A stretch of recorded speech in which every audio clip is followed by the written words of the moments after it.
जय दोस्तों, उज्जवल परिवार फिर हाजिर भाई आप लोग बीच में अपनी क्लास लेकर के और शुरू करते हैं। आज की क्लास लेते हैं पहला ही क्वेश्चन जो कि आपका चर्चा में है। ठीक है भाई, चलिए बात करते हैं। अभी हाल ही में चर्चा में रहे भाई एक आपके प्रधानमंत्री चर्चा में रहे हैं जिनकी अभी हाल ही में हत्या कर दी गई है। तो किस प्रधानमंत्री के निधन पर भारत के अंदर राष्ट्रीय शोक व्यक्त किया गया है? तो लेते हैं आज का क्वेश्चन। किस देश के प्रधानमंत्री के निधन पर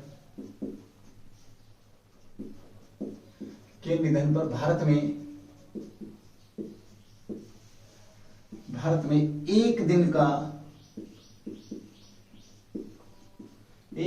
का राष्ट्रीय शोक घोषित किया गया।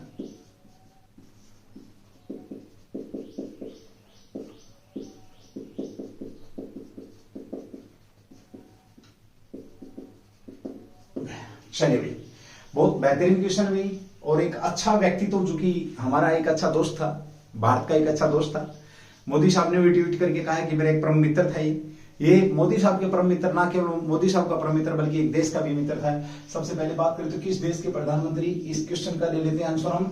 तो ये है भाई जापान के प्रधानमंत्री शिंजो आबे, जापान के पीएम थे। ठीक है, किस देश के पीएम थे? तो जापान के पीएम थे। और राष्ट्रीय शोक घोषित किया गया है इनके लिए। तो ये इनके लिए राष्ट्रीय शोक घोषित किया गया कब का भाई? आज का, यानी कि 9 जुलाई 2022 को एक दिन का राष्ट्रीय शोक घोषित किया गया है। इनकी पूरा राष्ट्र शोक मगन है भाई। इनकी हत्या कर दी गई है। किसकी भी? शिंजो आबे जो सबसे लंबे कार्यकाल कह सकते हैं। शिंजो आबे जो जापान के सबसे लंबे समय तक पीएम रहे हैं भाई। याद रखना भाई, क्वेश्चन जैसे आप लोग क्वेश्चन देखते हैं कि किस देश के प्रधानमंत्री, इसको स्किप कर देते हैं। ठीक है, इसका आंसर हमें पता शिंजो आबे। लेकिन आप इस चीज का ध्यान रखना कि इस क्लास के अंदर हम वो चीजें करते हैं जहां पर लोग छोड़ देते हैं, उसके आगे बढ़ते हैं। क्योंकि हमेशा जो पेपर सेटर होता है वो आपकी मेंटेलिटी के हिसाब से अगला क्वेश्चन उठाता है। क्वेश्चन यहीं से उठेगा बट वो अगला उठा लेगा, अगला पॉइंट उठा लेगा। हमने यहाँ 10 क्वेश्चन किए, 11 क्वेश्चन थे, 10 कर लिए, एक छोड़ दिया, वही पेपर के अंदर आ गया फिर। ठीक है, ओके। पहला क्वेश्चन आपका, किस देश से संबंध रखते हैं? तो जापान को किस नाम से जाना जाता है? सूर्योदय का देश। हमने क्या किया? इसके निधन पर शोक व्यक्त किया। 9 जुलाई 2022 को राष्ट्रीय शोक घोषित किया गया है। ठीक है, शिंजो आबे जापान के सबसे लंबे समय तक पीएम रहने वाले व्यक्ति की बात करें तो यही है। ठीक है, और गणतंत्र दिवस पर कह सकते हैं भारत में अतिथि के रूप में भी आए थे ये। भारत में गणतंत्र दिवस पर व्यक्ति अतिथि के तौर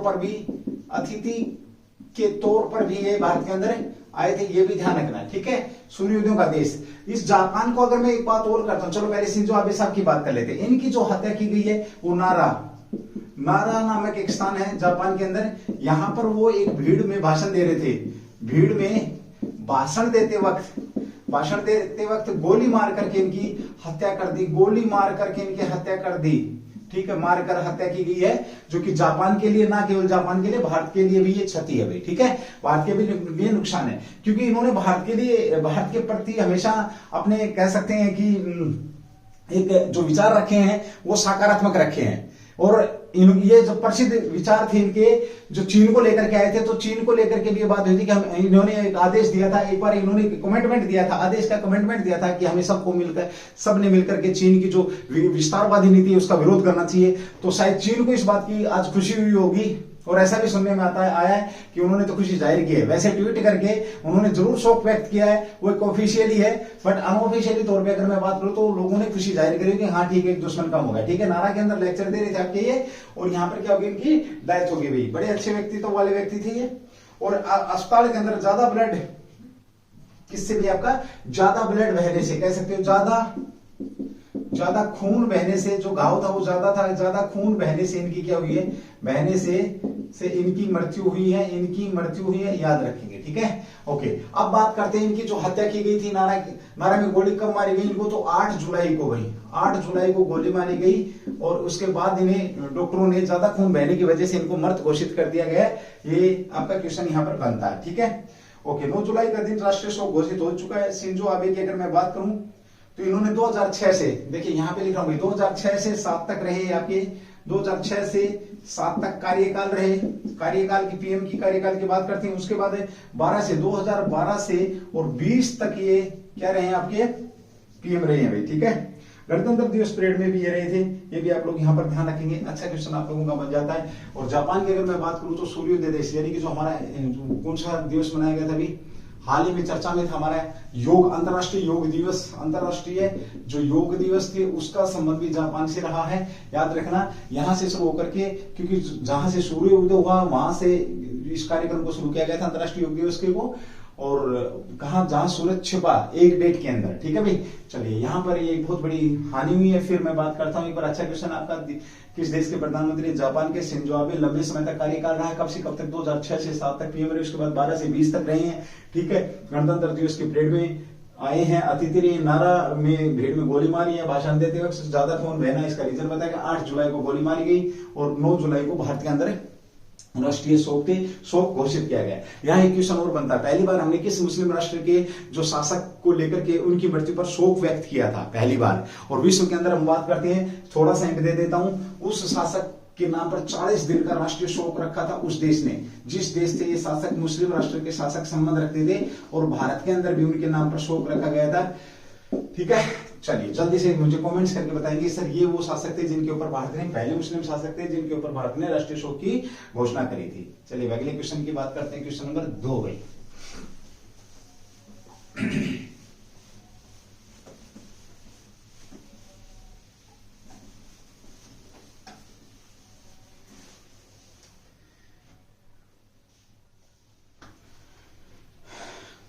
ड्रैगन फ्रूट पर राष्ट्रीय सम्मेलन कहां आयोजित किया गया? क्वेश्चन नंबर 2 भाई आपका। ड्रैगन फ्रूट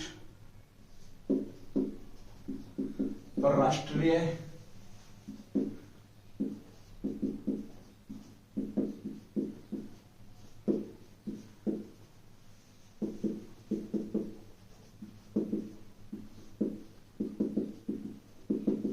चर्चा में। ड्रैगन फ्रूट की बात करें तो ड्रैगन फ्रूट को लेकर के अगर हम बात करते हैं तो देखिए ड्रैगन फ्रूट आपका चर्चा में, ड्रैगन आपको पता किसको बोलते हैं? चीन को बोलते हैं। इससे पहले भी एक बार चर्चा में आया था, चर्चा में क्या था, इसका नाम बदली किया गया था भाई, ठीक है। ड्रैगन फ्रूट पे बात करता हूं एक बार, फिर राष्ट्रीय सम्मेलन पर बात करता हूं। तो सबसे पहले हम बात करते हैं ड्रैगन फ्रूट, इसका जो कमलम इसका नाम रखा था, इसका नाम बदली किया गया था, तब भी ये चर्चा में आया था। अब नाम बदली किसने किया था? इसका नाम बदली किसने किया था, बदला किसने था?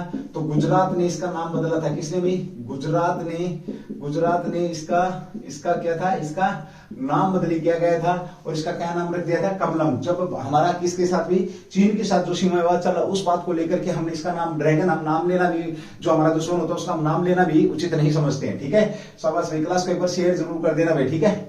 ओके, कमलम की मैं बात करता हूं तो इसे किस सुपर फ्रूट के नाम से भी जाना जाता है, सुपर फ्रूट के नाम से भी इसको जाना जाता है। कमलम भी कहा जाता है, सुपर फ्रूट भी कहा जाता है, ये भी याद रखना, ठीक है। दूसरा ये स्वास्थ्य के लिए अच्छा होता है, इसलिए चर्चा में भी आपका क्या स्वास्थ्य वर्धक है, कह सकते हैं स्वास्थ्य वर्धक है। ये स्वास्थ्य के लिए क्या रहता है? अच्छा रहता है, इसलिए इसे सुपर फूड के नाम से भी जाना जाता है। किसको? कमलम को। किसको भी? कमलम को। और अभी ये जो आपका सम्मेलन रखा गया, कहां पर रखा गया है? नई दिल्ली के अंदर ये सम्मेलन रखा गया है। सम्मेलन की बात करें, ये क्वेश्चन आपका, तो नई जो दिल्ली है, नई दिल्ली के अंदर ये आपका सम्मेलन रखा गया है, ये भी आपका यहाँ पर क्वेश्चन है बन जाता है। चलिए ड्रैगन फ्रूट की अगर मैं बात करूं तो स्वास्थ्य लाभ, इसके अंदर क्या क्या है अभी आपका? तो इसके अंदर कैलोरी कम है आपका, कहीं कैलोरी तो क्या है? कम है। उसके बाद इसके अंदर क्या है आपका? सोडियम पोटासियम है आपका भाई, क्या है इसके अंदर? कैल्शियम पोटासियम, सोडियम नहीं है, सॉरी, कैल्शियम हो गया आपका, कैल्शियम पोटासियम जिंक आदि तत्व इसके अंदर पाए जाते हैं। इसलिए आपका एक कमलम आपका जो है चर्चा के अंदर नई दिल्ली में इसका क्या किया गया? सम्मेलन किया गया, इस फ्रूट के बारे में बताया गया। गुजरात के जो किसान थे उन्होंने इसका नाम चेंज करवा करके, अब कह सकते हैं गुजरात ने इसका नाम चेंज करके क्या रख दिया है? कमलम। तो ये भी आप लोगों ने ध्यान रखना है, ठीक है भाई। चलिए, अच्छा क्वेश्चन बन जाता है ये भी आपका। यहाँ पे है, मुझे डेट बताएंगे कि कब इसको क्या किया गया, कब इसका सम्मेलन किया गया। ये था आपका क्वेश्चन नंबर 2। अगले क्वेश्चन की बात करते हैं, क्वेश्चन नंबर 3।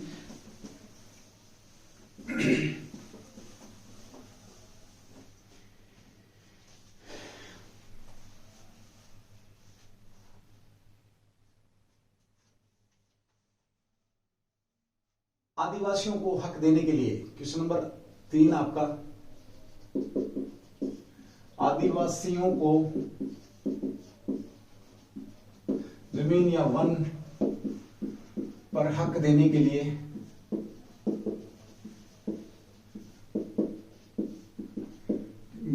किस राज्य ने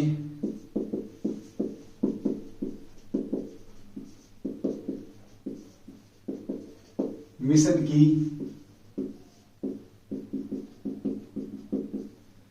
घोषणा की है चर्चा में।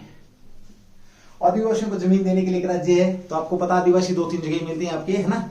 तो आप लोगों को ध्यान रखना चाहिए इस क्वेश्चन का। ये भाई इंपोर्टेंट क्वेश्चन है। इंपोर्टेंट क्यों बनता है वो बात करूंगा मैं। देखिए इंपोर्टेंट इसलिए बन रहा है ये क्वेश्चन क्योंकि आपकी जो अभी हाल ही में जो आपकी कौन है, जो अभी आपके हाल ही में कह सकते हैं जो राष्ट्रपति की जो कैंडिडेट है वो आदिवासी से ही संबंध रखती है। अब हम यहाँ पर बात करते हैं, देखिए थोड़ी सी बात करते हैं। पहले एक बार आदिवासियों की बात कर लेते हैं। आदिवासी, ये आपका इंपोर्टेंट क्वेश्चन क्यों बनता है, यहाँ पे लिख रहा हूं मैं। आदिवासी की अगर मैं बात करूं तो सबसे पहले अगर भारत के अंदर ज्यादा पाए जाते हैं गोंड पाए जाते हैं। गोंड के बाद फिर आपके कौन से पाए जाते हैं, भील पाए जाते हैं। और तीसरे नंबर पर आपका संथाली पाए जाते हैं, याद रखना, ठीक है। ऐसे गोंड, भील, संथाली, ये वो लोग रहते हैं जो जंगल के अंदर रहते हैं, अपनी संस्कृति के साथ जिंदा रहते हैं। इन्हें देश से कोई मतलब देश से बोले तो इन्हें बाहर की दुनिया से कोई मतलब नहीं है, ठीक है। ये समझते हैं कि ये जो आपका जंगल है ये हमारा है और हम इसे जैसे चाहें जैसे रहें। ये जंगल को काटते नहीं है बल्कि जंगल की रक्षा भी करते हैं ये, ठीक है। ये अपनी संस्कृति को बचाने के लिए काम करते हैं और लोग इनका क्या, सरकार ने इनके लिए काम करने की व्यवस्था की तो लोग इनका फायदा उठाते हैं, नाजायज फायदा उठाते हैं। बहुत से भी आदिवासी क्षेत्र ऐसे जहां पर वोटिंग भी नहीं बनी है, बहुत से जिन्हें कुछ पता ही नहीं है इस दिन दुनिया के बारे में, ठीक है। तो अभी ये एक मिशन चलाया गया, उस मिशन के तहत ये बोला कि भाई आदिवासियों को हक दिए जाएंगे, जंगल के अंदर, वन के अंदर हक दिए जाएंगे। ये मिशन किसके द्वारा लॉन्च किया गया, चर्चा में ये था। अब यहां पर चर्चा में कौन सा आता है आपका, संथाली चर्चा में आता है। देखो एक तो समझिए अपने आदिवासी की परिभाषा, जो लोग जंगल में रहते हैं, अपनी संस्कृति के साथ जिंदा रहते हैं, उन्हें कोई मतलब नहीं है, किसी आधुनिकता से कोई लेना देना नहीं होता उनका। हालांकि अभी पढ़ाई लिखाई सरकार कर रही है, उन लोगों को डेवलप कर रही है, बट वो लोग आज भी वन पर क्या करते हैं, अपना अधिकार जताते हैं, ठीक है। ये होती है आदिवासी। गोंड आपकी ज्यादा पाए जाते हैं, फिर भील और संथाली का अब चर्चा में क्यों है, क्योंकि जो द्रौपदी मुर्मू है, ये मुर्मू जो मैडम है, द्रौपदी मुर्मू जो है आपकी, ये क्या है, द्रौपदी मुर्मू, ये राष्ट्रपति की कैंडिडेट हैं एनडीए की तरफ से। एनडीए बोले तो सरकार की तरफ से जो राष्ट्रपति की जो कैंडिडेट है सरकार की तरफ से वो यही है, इसलिए क्वेश्चन आपका इंपोर्टेंट बनता है, याद रखना भाई। अभी हाल ही में किसने, तो आदिवासियों ने, उड़ीसा ही लिखेंगे, उड़ीसा नहीं लिखेंगे, ओडिशा द्वारा एक मिशन चलाया गया कि जिसमें क्या होगा, आदिवासियों को उनका हक दिया जाएगा। उनका क्या दिया जाएगा, हक दिया जाएगा, ठीक है, ओके। अब द्रौपदी मुर्मू भी चर्चा में थी भाई। द्रौपदी मुर्मू चर्चा में क्यों थी, देखिए ध्यान रखिए, राष्ट्रपति की कैंडिडेट थी इसलिए नहीं। एक बार क्या हुआ था, जब ये राज्यपाल थी, जल्दी से कमेंट्स करके मुझे बताएंगे कहां की राज्यपाल थी। जब ये राज्यपाल थी तो इनके पास सरकार ने बिल पास करके भेजा गया था, जिसमें आदिवासियों को लेकर के एक बिल दिया गया था। उस बिल को इन्होंने राज्यपाल होते हुए वापस कर दिया था। इनके पास अथॉरिटी थी, बोला नहीं, इससे आदिवासी लोगों का क्या हो रहा है, आदिवासी लोग हैं जो उनका क्या हो रहा है, हनन हो रहा है, ये उनके अधिकारों का हनन हो रहा है, इसलिए उस बिल को, आदिवासियों से संबंधित बिल को, संबंधित जो बिल है उस बिल को इन्होंने क्या कर दिया था, बिल को काट दिया था, बिल को वापस कर दिया था विधानमंडल के पास, और वो बिल नहीं पास हुआ फिर, ठीक है। इस प्रकार की है द्रौपदी मुर्मू पे, ठीक है। अब बात करते हैं उड़ीसा ने, कब तक का टारगेट रखा है उड़ीसा ने, तो ये रखा भाई, इसके लिए योजना बनाई है 2024 तक, योजना बनाई इन्होंने, योजना कब तक बनाई है, 2024 तक योजना बनाई है। और ये जरूर याद रखेंगे, इसे मिशन 2024 फॉर FRA, इसका जो नाम रखा गया है, mission 2024 for FRA, mission 2024 FRA सीधा सा पूछेगा किस स्टेट से इसका संबंध है, तो ओडिशा से संबंध है। कब तक, 2024 तक। आदिवासियों को इसके तहत क्या दे दिया जाएगा, वनों पर उनको हक दे दिया जाएगा, वनों पर हक दिया जाएगा, ये याद रखना भाई, वनों पर क्या दिया जाएगा, हक दिया जाएगा। ये शानदार क्वेश्चन आपका यहाँ पर बनता है, ये भी आप लोगों से पूछ लेगा। ओके, अभी हाल ही में इसके लिए क्या किया है, इन्होंने एक जांच समिति बैठाई है, जांच होगी इसकी। तो जांच के लिए वित्त विभाग और योजना, वित्त विभाग प्लस योजना एवं अभिसरण जो विभाग है वो इसकी क्या करेंगे, निरीक्षण जांच करेंगे भाई, वो इसकी जांच करेंगे कि इसका कार्य कितनी प्रोग्रेस पर है। 2024 तक आदिवासियों को हक देने की बात किसने करी है, ओडिशा ने करी है। ये भी आपके बीच में एक अच्छा क्वेश्चन यहाँ पर बन जाता है, याद रखना भाई, ठीक है। और इंपोर्टेंट क्यों बन जाता है ये आप लोग समझने, मैंने 2 बार बात कर ली है, द्रौपदी मुर्मू की वजह से भी आपका ये इंपोर्टेंट बन रहा है। चलिए अगले क्वेश्चन की बात करते हैं, जो कि आपके बीच में क्वेश्चन नंबर 4 भाई। एक बार क्लास को ना बस थोड़ा सा भाई शेयर कर दिया करो, ज्यादा तो नहीं करोगे, कहने से तो कर ही नहीं रहे आप लोग ना, मन खुश होता ही नहीं है जब मैं देखता हूँ कि पढ़ तो रहे नहीं है आपको लगता है कि हमने वहां से देख लिया इस क्वेश्चन को। हो सकता है बहुत से क्वेश्चन ऐसे होते हैं जो आप तक पहले भी पहुंचे हैं, भी मैं ये नहीं कहता हूँ, बहुत से क्वेश्चन ऐसे पहले आने के बाद भी आपके पास, पहले पहुंचने के बाद भी उसका ना जो आंसर आपको तक पहुंचना चाहिए ना, वो आंसर नहीं पहुंच पाता है, ये जरूर ध्यान रखेंगे, ठीक है। क्लास को स्किप नहीं करेंगे, क्लास को स्किप करेंगे तो भी आपके लिए ही नुकसान है, इसमें मेरा कोई नुकसान नहीं है, ये याद रखेंगे भैया आप लोग, ठीक है। ग्लोबल फाइंडेक्स डाटाबेस, अगला क्वेश्चन भी आपका, ग्लोबल फाइंडेक्स डेटाबेस 2021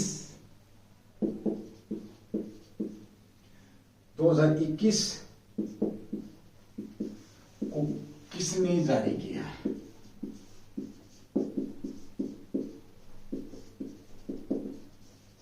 ये क्वेश्चन हुई आपका। ग्लोबल फाइंडेक्स डाटाबेस 2021, सबसे पहले तो लेते हैं इसका जारीकर्ता। तो इसका जारीकर्ता की बात करें तो जारीकर्ता कौन है, ये पूछा जा रहा है आप लोगों से कि इसके जारीकर्ता कौन है, ठीक है। तो जारीकर्ता की अगर हम बात करते हैं तो विश्व बैंक, किसने किया अभी आपका, विश्व बैंक ने ये इंडेक्स जारी किया, जिसको आप लोग क्या कहते हैं, वर्ल्ड बैंक के भी नाम से जानते हैं। वर्ल्ड बैंक किसने जारी किया है, वर्ल्ड बैंक के द्वारा इसको जारी किया गया। इस इंडेक्स में होता क्या है ये देखेंगे, देखिए इस रिपोर्ट के अनुसार दुनिया भर में खातों के स्वामित्व, यानी कि जो इसका इसमें क्या दिया गया है, इस रिपोर्ट में क्या है, इस रिपोर्ट में दुनिया भर में जिन लोगों के खाते बैंक में है, यानी कि विश्व में बैंकों में खातों को लेकर के एक रिपोर्ट जारी करी है। विश्व में बैंकों में, सिंपल भाषा में लिख रहा हूं भाई, बैंकों में कितने प्रतिशत लोगों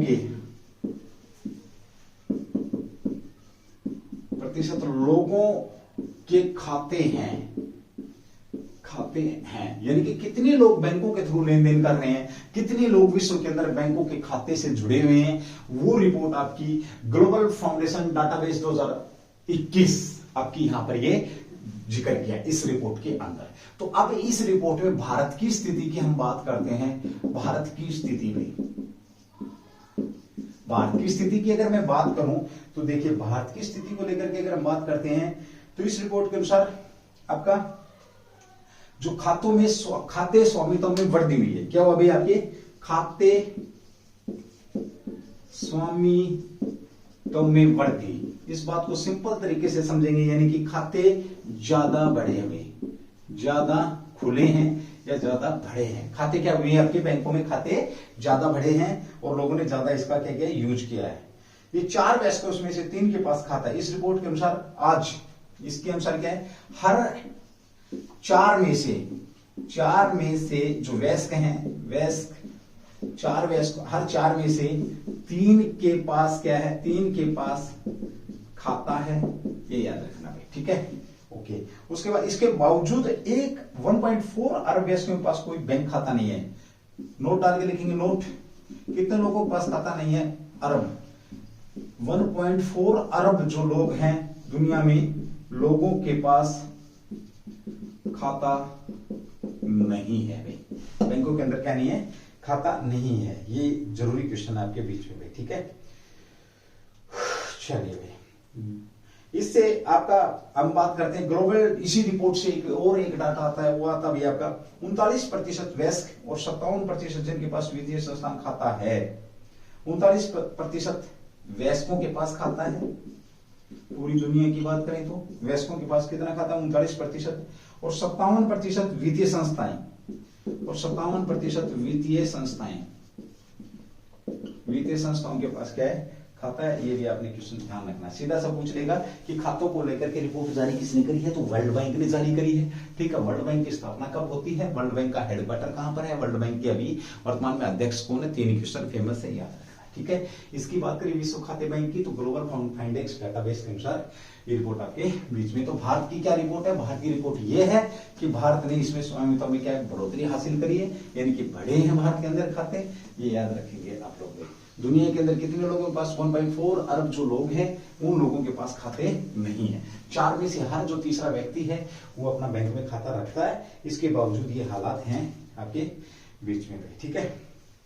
चलिए, जो वर्ल्ड बैंक का क्वेश्चन कर रहे थे, तो एक क्वेश्चन और वर्ल्ड बैंक का यहाँ पर हम लेते हैं, ठीक है। वर्ल्ड बैंक ने अभी हाल ही में भारतीयों किस राज्य की स्कूली परियोजना में सहायता देने की बात करी है? बेहतरीन क्वेश्चन, भी अच्छा क्वेश्चन है। इसके अंदर ये याद रखेंगे, आप लोगों से पूछा जा सकता है। देखिए, हाल ही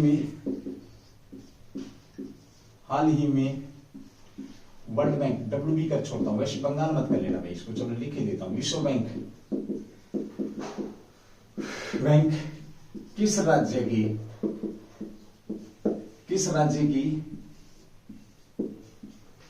स्कूली परियोजना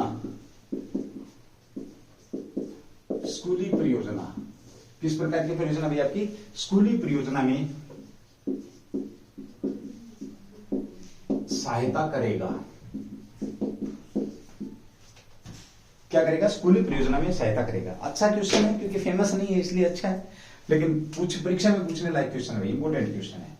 चलिए, हुआ क्या है? अभी हाल ही में केंद्र से मंजूरी मिली भाई, केंद्र से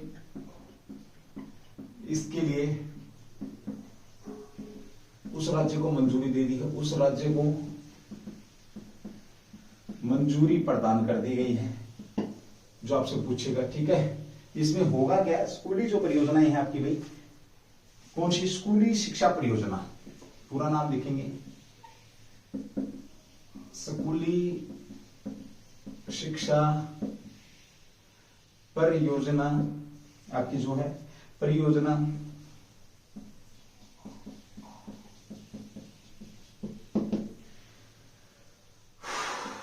को बढ़ाने के लिए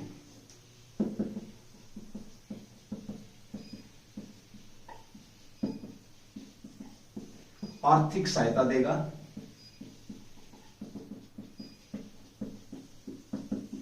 क्या करेगा? आर्थिक सहायता प्रदान करेगा। तो किस राज्य का नाम लेते हैं? छत्तीसगढ़ में। छत्तीसगढ़ में होगा क्या? इसे क्या देगा? लोन देगा, कह सकते हो आप, लोन देगा।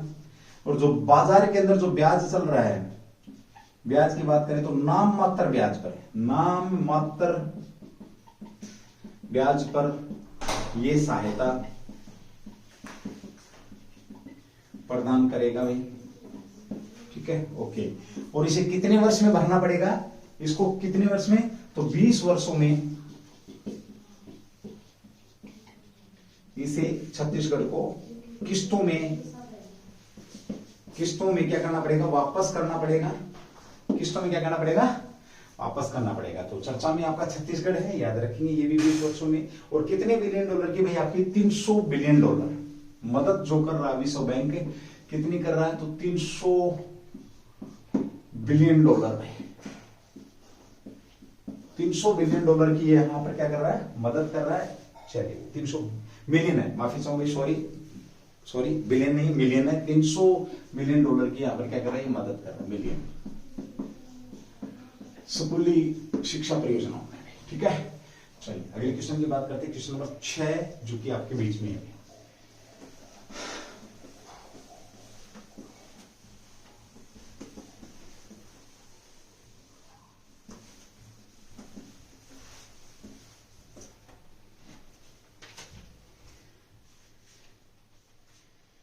Colombo security conclave, Colombo security conclave आपका चर्चा में रहा है, या इस तरीके से भी पढ़ सकता है इस क्वेश्चन को।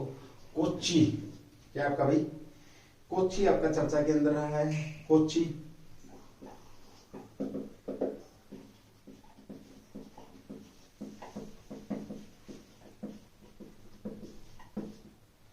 क्वेश्चन नंबर 6, कोच्चि चर्चा में है, तो ये चर्चा में क्यों है? अभी यहां पर क्या हो रहा है कि सिक्योरिटी, जो आपके सिक्योरिटी को लेकर के एक सम्मेलन हो रहा है। इस सम्मेलन को कहां पर हो रहा है? आपका ये कोच्चि के अंदर, ये भारत के अंदर कोच्चि के अंदर आपका ये सम्मेलन हो रहा है, इसलिए यहां पर ये चर्चा में है। तो चलिए कोच्चि की बात करते हैं एक बार। यहां पर हो क्या रहा है? Colombo security conclave, Colombo security conclave,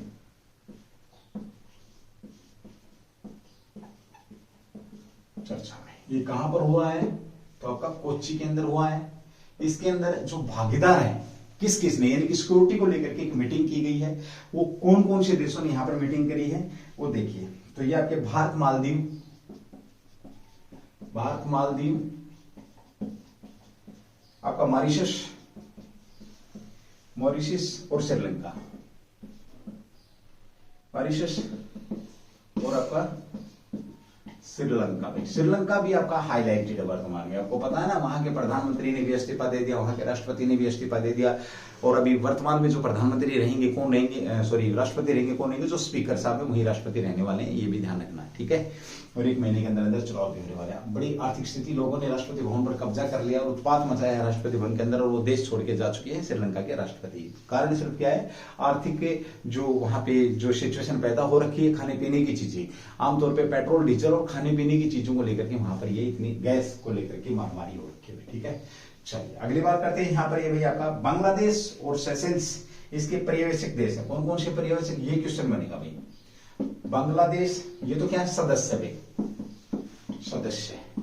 अगर पूछे पर्यवेक्षक देश कौन से हैं, तो बांग्लादेश और आपका सेशेल्स, सेशेल्स ये क्या है? आपके पर्यवेक्षक। कैसे देश, कैसे सदस्य हैं? पर्यवेक्षक, पर्यवेक्षक देश है। अगर पूछे इसका कोलंबो सिक्योरिटी जो कॉन्क्लेव है उसमें पर्यवेक्षक देश कौन से थे, तो बांग्लादेश आपका और सेशेल्स। अगर सदस्य पूछे भारत, मालदीव, मॉरिशस और श्रीलंका। इसकी जब स्थापना की गई थी तो समुद्र में सुरक्षा देने के लिए इसकी स्थापना 3 देशों ने मिलकर की गई थी, एक देश आपका बाद में शामिल किया गया था। चलिए इसके ऊपर भी हम यहाँ पर बात करते हैं। सचिवालय ले लेते पहले। सचिवालय कहां पर? इसका हेडक्वार्टर की बात करें तो सचिवालय हम बात करें तो श्रीलंका के अंदर है। श्रीलंका कहां पर? कोलंबो भाई, कोलंबो जहां कल दंगे हो रहे थे भयंकर, कोलंबो के अंदर क्या इसका सचिवालय है। शुभारंभ कब किया गया था इसका? आरंभ की अगर मैं बात करूं तो आरंभ इसका सिक्योरिटी वाले का आरंभ की बात करें तो 2000 कब? आपका 2011 के अंदर इसका आरंभ किया गया। कब किया गया? 2011 में इसका आरंभ किया गया। 3 देशों ने मिलकर के, कितने देशों ने? 3 देशों द्वारा भाई, 3 देशों ने मिलकर किया है। और था क्या भाई आपका ये? श्रीलंका, मालदीव, 3 देश। कौन कौन से थे? भारत, श्रीलंका और मालदीव। भारत, श्रीलंका, मालदीव, भारत, श्रीलंका, मालदीव, ये 3 देश क्या थे इसके उस समय सदस्य थे। मॉरिशस को इसके अंदर बाद में शामिल किया। मॉरिशस जो है इसको बाद में शामिल किया गया है। उद्देश्य से बात करें, उद्देश्य क्या था? तो उद्देश्य था इसका क्या? त्रिपक्षीय समुद्री सुरक्षा, समुद्री सुरक्षा, समुद्री सुरक्षा उद्देश्य था। उद्देश्य की बात करें तो उद्देश्य क्या था? समुद्री सुरक्षा इसका क्या था भाई? उद्देश्य था। ये ध्यान रखेंगे। और इसको जो नाम दिया गया था तो त्रिपक्षीय, त्रिपक्षीय समुद्री सुरक्षा इसका नाम दिया गया था। और चौथा जो सदस्य बनाया गया वो कौन था? आपका मॉरिशस था। ये भी आपका क्वेश्चन यहाँ पर बनता है। चलिए हमने बात करी कोच्चि की, तो कोच्चि आपका क्यों चर्चा में है? कोच्चि इसलिए चर्चा में है क्योंकि यहाँ पे कोलंबो सिक्योरिटी कॉन्क्लेव जो आपका हो रहा है, ये आपको पता है 6वीं राष्ट्रीय सुरक्षा सलाहकार सत्र की बैठक है। बैठक की नाम बात करें तो कौन सी आपकी? 6वीं राष्ट्रीय सुरक्षा सलाहकार, राष्ट्रीय उप सुरक्षा सलाहकार कह सकते हो, 6ठे लेवल की, 6ठे नंबर की यहाँ पर संस्करण की बात करें तो 6वीं बैठक यहाँ पर ये आपकी है। चलिए अगले क्वेश्चन की बात करते हैं, क्वेश्चन नंबर 7।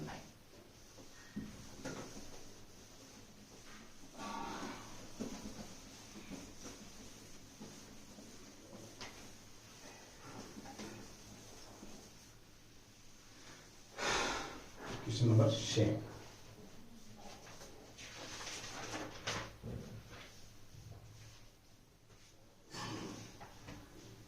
प्रवर्तन निदेशालय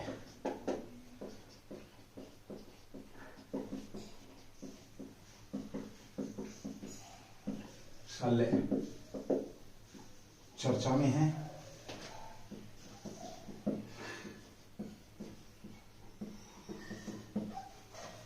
किसकी बात करेंगे? प्रवर्तन निदेशालय की बात करते हैं। प्रवर्तन निदेशालय चर्चा में क्यों है, ये भी आपके बीच में अच्छा क्वेश्चन यहाँ पे बन जाएगा। चलिए इसके पॉइंट नोट करते हैं। सबसे पहले तो आपको पता है प्रवर्तन निदेशालय इसलिए चर्चा में, अभी हाल ही में कंपनी है वीवो इंडिया कंपनी।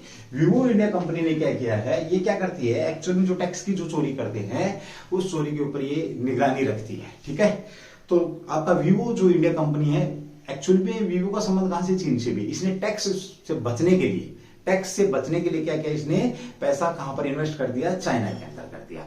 तो इस मुद्दे में ये गर्माहट हुई है कि वीवो ने कैसे टैक्स चोरी किया, कैसे क्या, तो प्रवर्तन निदेशालय इसलिए आपका चर्चा में है। तो इसकी बात करते हैं, इसने इसका इलाज बांध दिया भाई। ठीक है, तो वीवो इंडिया कंपनी पर आरोप लगाया इसने। किस पर? वीवो मूल रूप से कहां की? चाइना की। वीवो इंडिया जो कंपनी है, इंडिया कंपनी पर क्या लगाया इसने? वीवो इंडिया कंपनी पर आरोप लगाया। किसका? टैक्स चोरी का आरोप लगाया। टैक्स चोरी का आरोप भाई। टैक्स चोरी का आरोप किस पे लगाया? वीवो इंडिया ने इसी पर लगाया, वीवो इंडिया पर लगाया। प्रवर्तन निदेशालय के द्वारा ये लगाया गया है। ठीक है, टैक्स देने से बचने के लिए इसने क्या किया है भैया, आपका गैर कानूनी ढंग से पैसा को, कहा गैर कानूनी ढंग से क्या किया? पैसा कहां पर? चीन के अंदर इसने क्या कर दिया? चीन में अपना सिस्टम भेज दिया गया। ठीक है, चलो दूसरी बात करते हैं। ये क्या है कि आपका यह एक बहु अनुशासनात्मक संगठन है। प्रवर्तन निदेशालय की बात करें तो यह एक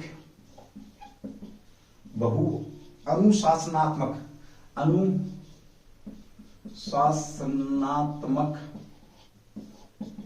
संगठन है आपका भाई। ठीक है, ओके। इसके साथ क्या होता है भाई, ये अधिकांश ये क्या करता है? आर्थिक अपराध और विदेशी मुद्रा कानूनों पर नजर रखता है। किस पर? आर्थिक अपराध। इसका काम क्या है? आर्थिक अपराध व विदेशी मुद्रा कानूनों पर नजर रखता है। ध्यान रखना, क्वेश्चन कैसे भी रख देगा आपके बीच में। आपको इतना पता होना चाहिए कि विदेशी मुद्रा कानूनों पर नजर रखने का काम किसका है, या विदेशी मुद्रा कानून को देखता कौन है, आर्थिक अपराधों को कौन देखता है। तो ये भी चीज आपके बीच में प्रवर्तन निदेशालय है। ठीक है, ओके। और संबंधित इनकी क्या करता है? जांच भी करता है। इनसे संबंधित मामलों की क्या करता है? इनसे संबंधित जो मामले हैं, मामलों की जांच करता है। क्या करता है? जांच भी करता है। किससे संबंधित? जो भी आपका आर्थिक है, आर्थिक अपराध है, विदेशी मुद्रा कानून है, इनसे संबंधित मामलों की ये जांच भी करता है। अगला क्वेश्चन है स्थापना 1 मई 1956 में इसकी प्रवर्तन निदेशालय की स्थापना की बात करते हैं तो 1 मई 1956 में आपका 1 मई 1956 में इसकी स्थापना की गई है। साथ ही हम बात करते हैं, स्थापना की गई आर्थिक मामलों के विभाग के अंतर्गत की गई थी।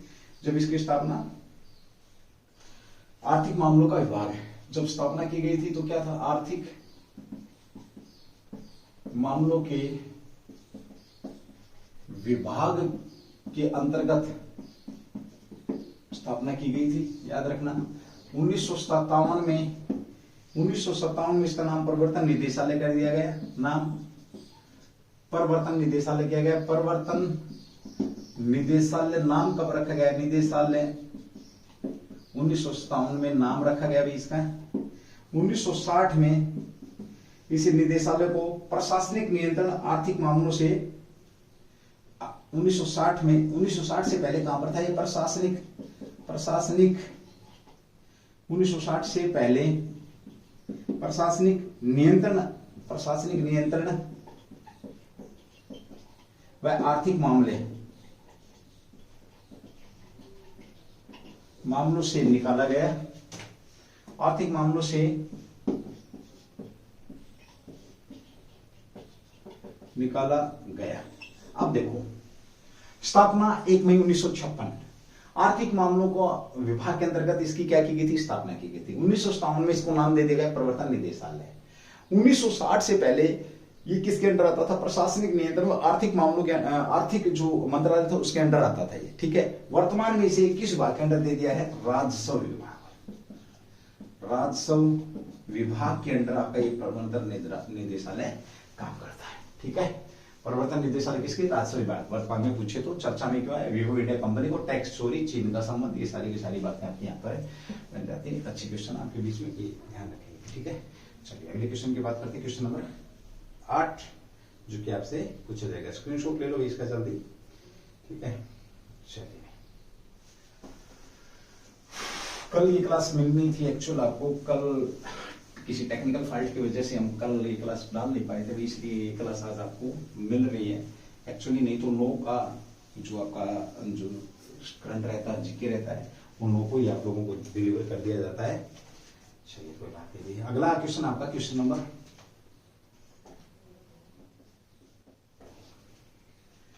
हरियाली महोत्सव चर्चा में है आपका।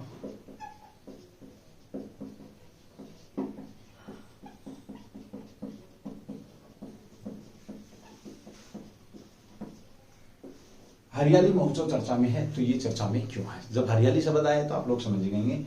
आपको पता है बारिश का मौसम हो चुका है, ठीक है, तो अब पेड़ लगाए जाएंगे, है ना। हरियाली महोत्सव 8 जुलाई को आयोजित किया गया भाई आपका, कब, 8 जुलाई को, यानी कि 8 जुलाई को परसों आयोजित किया गया भाई, ठीक है। कहां पर भाई आपका ये, नई दिल्ली तालकटोरा स्टेडियम में। कहां पर किया गया है, तालकटोरा स्टेडियम में, नई दिल्ली, 8 जुलाई को आपका ये हरियाली प्रोग्राम क्या किया गया है आपका, यहां पर आयोजित किया गया। उद्देश्य मंत्रालय कौन सा भाई आपका, पर्यावरण व जलवायु परिवर्तन मंत्रालय। पर्यावरण आपका, पर्यावरण व जलवायु परिवर्तन,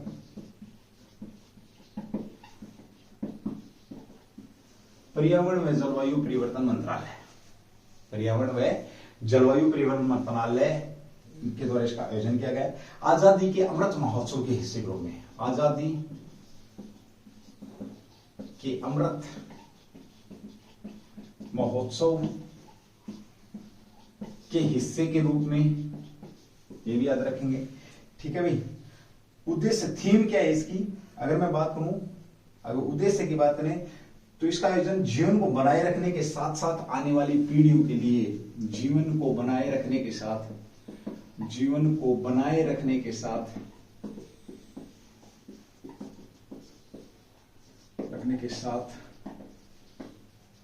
आने वाली पीढ़ियों के लिए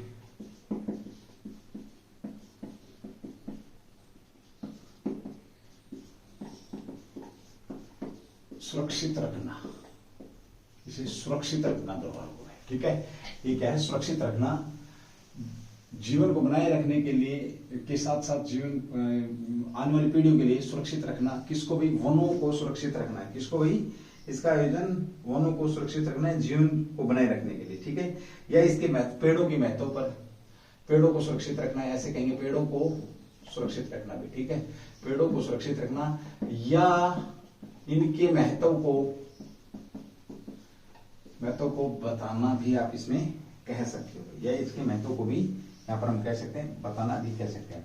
अभियान चलाया जाएगा आपका भाई, पर्यावरण अभियान। इसके तहत क्या, ये जो अभियान चलाया जाएगा इसके तहत 75 आपके क्या होंगे भाई, वृक्षारोपण होगा। इसके तहत क्या होगा, वृक्षारोपण होगा, जब पेड़ बचाने ही है तो, ठीक है। कौन कौन लोग शामिल होंगे इसके, 75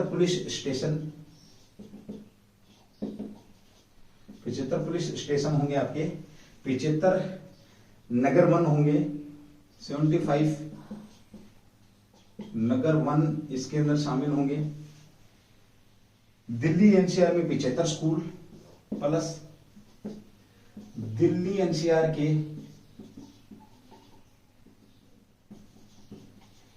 एनसीआर के 75 स्कूल,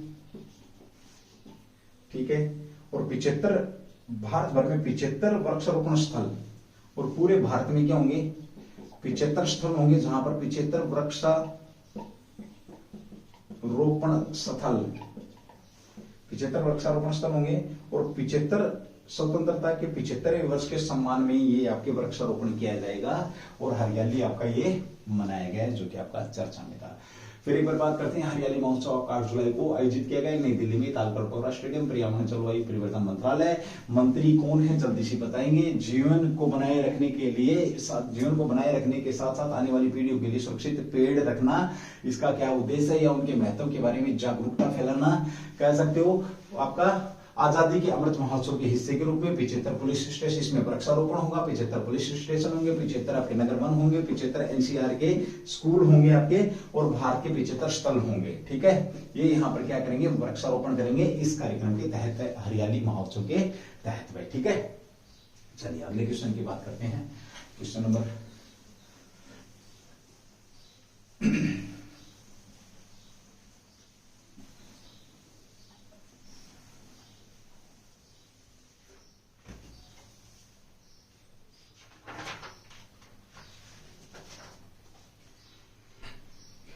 विश्व किस्वाहिली दिवस मनाया गया आपका। क्वेश्चन नंबर शायद 10 अभी। विश्व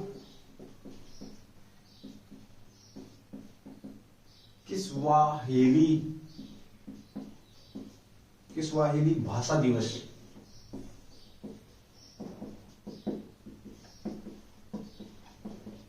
चर्चा में है।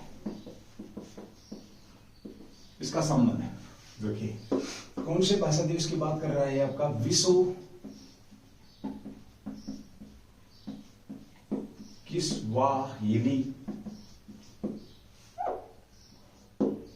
किस्वाहिली भाषा में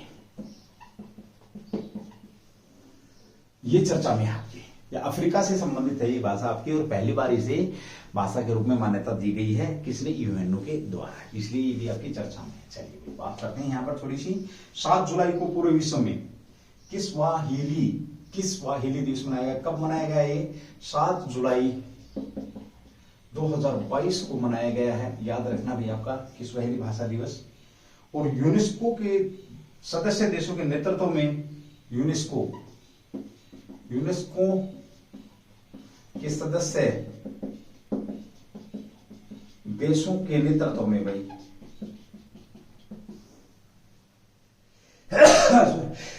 सॉरी भाई, इस दिन ये आपका पर्व मनाया गया। यह पहला पर्व मनाया गया है, पहला पर्व है यानी कि पहली बार इसे मनाया गया है, ठीक है। किस्वाहिली की बात करें दुनिया भर में, किस थीम के साथ मनाया गया, तो पहला ही थीम क्या है इसकी, थीम की बात करें 2022 में पहला ही है भाई, तो थीम क्या रहेगी इसकी, थीम है शांति समृद्धि के लिए किस्वाहिली, शांति समृद्धि के लिए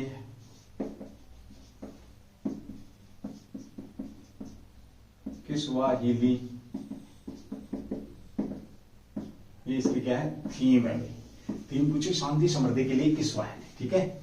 ओके, अब बात करते हैं ये आपका उद्देश्य क्या कह सकते हैं, विश्व भाषा दिवस शांति को बढ़ावा देने के लिए, बहुसंस्कृतवाद, किसके लिए भाई, बहु संस्कृतिवाद को बढ़ावा देने के लिए,